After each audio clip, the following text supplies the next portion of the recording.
This is my favorite shot on our property. This is the driveway coming up to the house.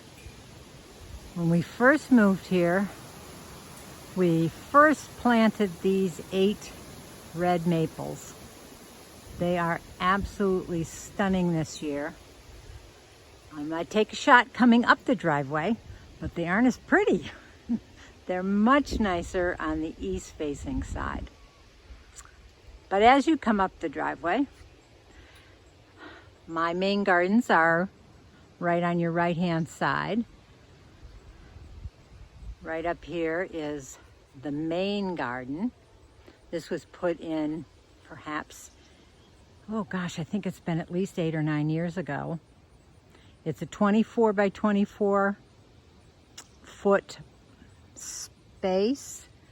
It's raised because it's on 8 by 8 timber ties. And adjacent to this, 2 years ago, we put in what I call the annex. I just put more of a security gate and fence around it over the past couple years. But in the annex, we have 4 raised beds that you have seen in other previous videos. Most recently, I guess, the garlic video in the background and the leeks. And that stands right under the flagpole. And you can see this is where we have our bamboo fence around this portion to keep the deer from jumping in and eating everything.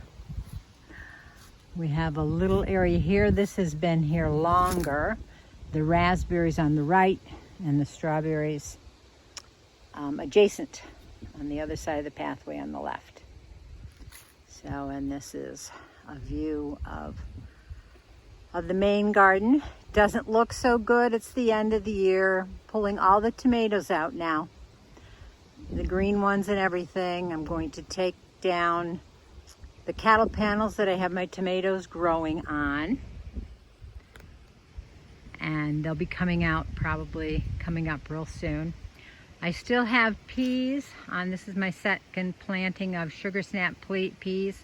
The plants are lush and beautiful, and they have some flowers on them, but not a whole lot of peas. Probably, I would say, a handful of peas in the last week or so. As we pan over, oh, there's our guard dog. That's Coop. He's the keeper of the chickens. Anyway, this is a raised bed section that has the bean arbor in it that was featured in many of my videos this past summer. These 3 raised beds we put in this spring, and there are the grow bags. There's another grow bag somewhere. I'm going to empty all that dirt and compost out of that and put it in these beds here because they have settled a bit, and we'll probably fill them up. I'll find something to plant in them this year. Had the the potatoes, which I don't think did all that well. The Japanese sweet potatoes I thought did fine, and even the purple sweet potatoes were okay.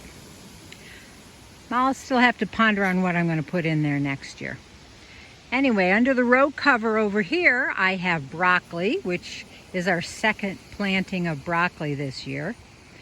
And it's starting to head up. The heads are probably only about 2 inches. We do have colder weather coming. We should have had a frost by now. I think we're in luck. We're extending our season as far as we can. And hopefully we'll get some nice heads out of that broccoli. We're putting in actually 2 more raised beds, both this size. This is kind of I think it's a 4 by 10, and sits a little higher, maybe about 18 inches. And you'll have to stay tuned to see what I've decided to plant in that raised bed. Behind all of this is our vineyard. And we have a total of, I think 24 vines, and the grape is called a Frontenac. We have red and we have Frontenac Gris. And they did very well this year. It's a cold, hardy grape. Since we are in upstate New York, right on the lake, we do get a lot of very cold weather, and it did very well for us this year. So we have a small row of blueberries, just kind of a testing type of a thing. We just planted 3 apple trees, Honeycrisp and a Golden Delicious. The Golden Delicious is because the Honeycrisp needs a different type of a pollinator in order for it to fruit. In the background there, as part of our orchard, we have an Italian plum, which is about 5 years old now and hasn't given me any fruit at all. It's self-pollinating, so it really doesn't need another plum tree to produce plums. I'm just thinking that it's just been so cold that the pollinators haven't been around when it flowers. Maybe I'll try harder next year and try and pollinate it myself. But anyway, we'll see. We'll see what's happening with that. It's a beautiful tree regardless. Just a quick look at the main garden. All of this bed has been pulled out except this one, Candyland. Has a few little of those cute little tiny little tomatoes on it, which are still good, and I'm gonna let them grow until it frosts. Down this aisle looks pretty lush and green next to the gorgeous marigold clump that I have here. I'm still growing. As we come down this pathway, still some more basil. Here we have the Caillet, and it is doing well, I guess. There's lots of little sprouts coming out from the main stem. I'm gonna wait till those get a little bigger. I may pick these here on the top, and I have picked a few and chopped them up fresh in salads, and it has a nice taste. Kind of like a kale.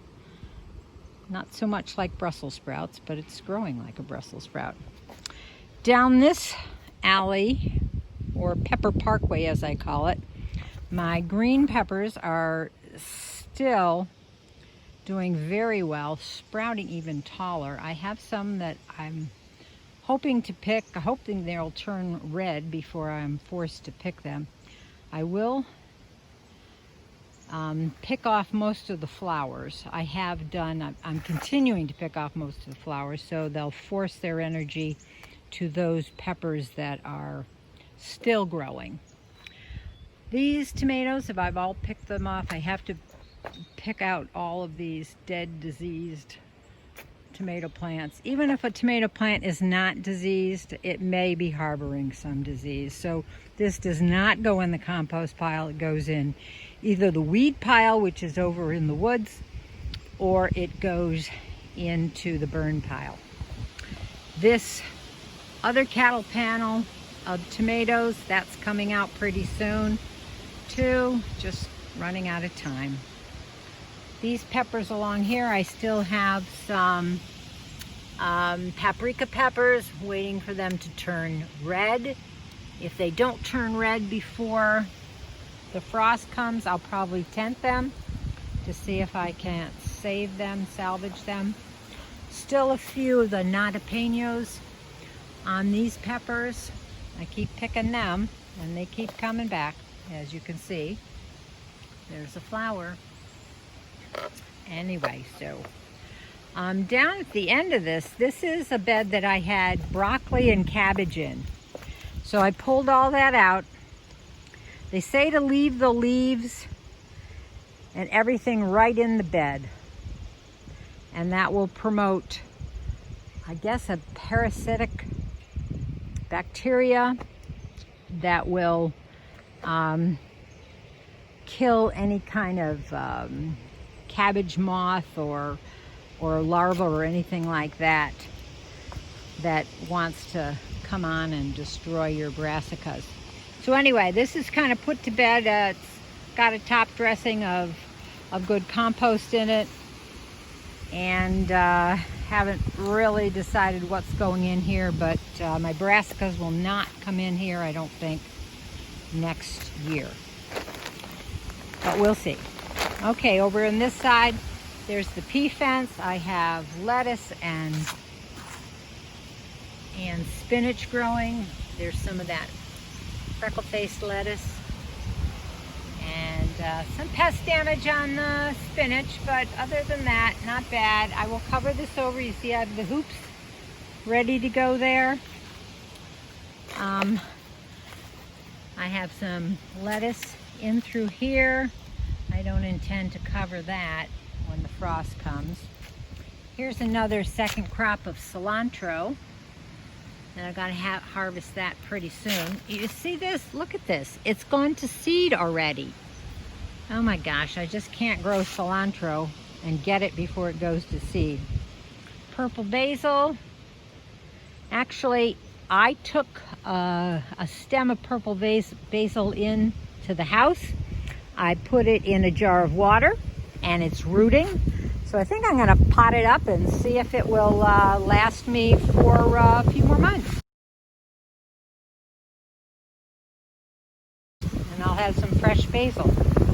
Anyway, lovely butter crunch lettuce, kind of heading up a little bit there, looking wonderful. It's so sweet this time of year to pick lettuce, and it has a different taste than in the spring. I think it tastes sweeter now. I think the cold weather helps that. Okay, back over here, the bean arbor has been a total success this year. I still have beans. I'm still picking beans. Mostly I'm giving them to the chickens. I have more than enough inside, and most of them are getting rather large that they aren't really edible. I've saved enough seed for a crop next year, so I'm good with that. This week this arbor is coming down. I know it's very difficult to get all the vining plants off a metal arbor. I know, so I will pull off as much as I can, let the rest dry, and continue to see how much I can take off. I had another type of a fencing, galvanized metal fencing, and what I would do after the beans finished was I'd put it in our burn pile and let all the dried stuff burn off. Not sure that I'm going to do that with these cattle panels. These are rather large, they're heavier, and they're a little bit more unwieldy. Anyway, so you have seen most of at least the garden area of the property. Here we'll come up and meet Coop. Hi there, buddy. There's our pal. Good boy. Okay, and a little bit of grassy area left, but every time I see a nice flat area, I think, ooh, what could I plant there?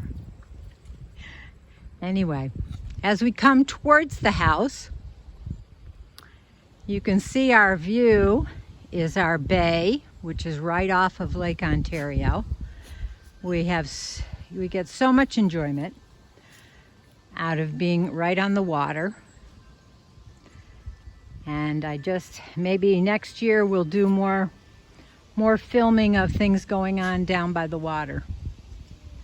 So, adjacent to the house, right in front, we have the chicken run.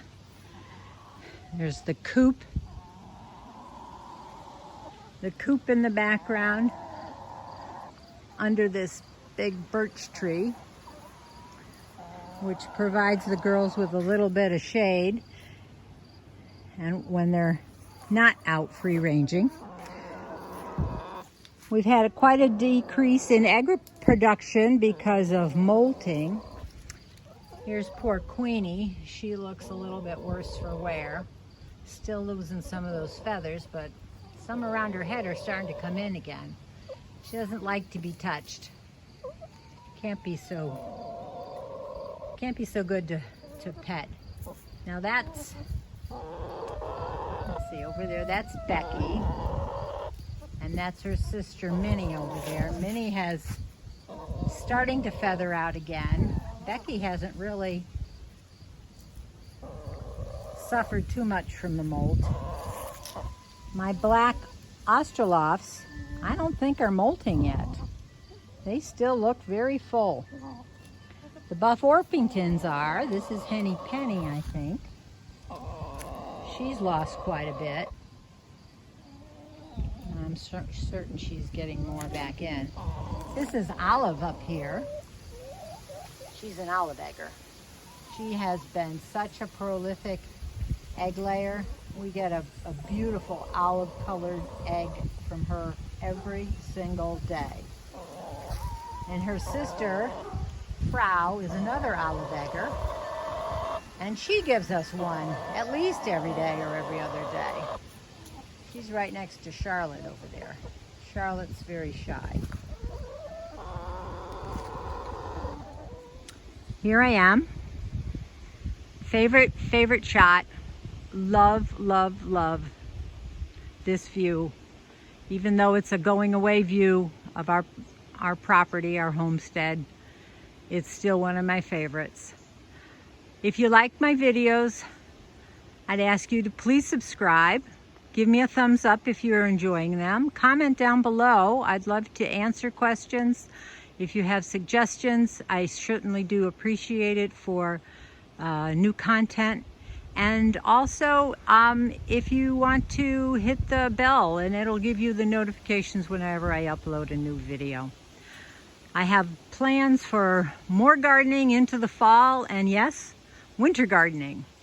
It may not be outside. It might surprise you. Anyway, thanks for watching. I appreciate your interest, and see you in the next video. Bye-bye.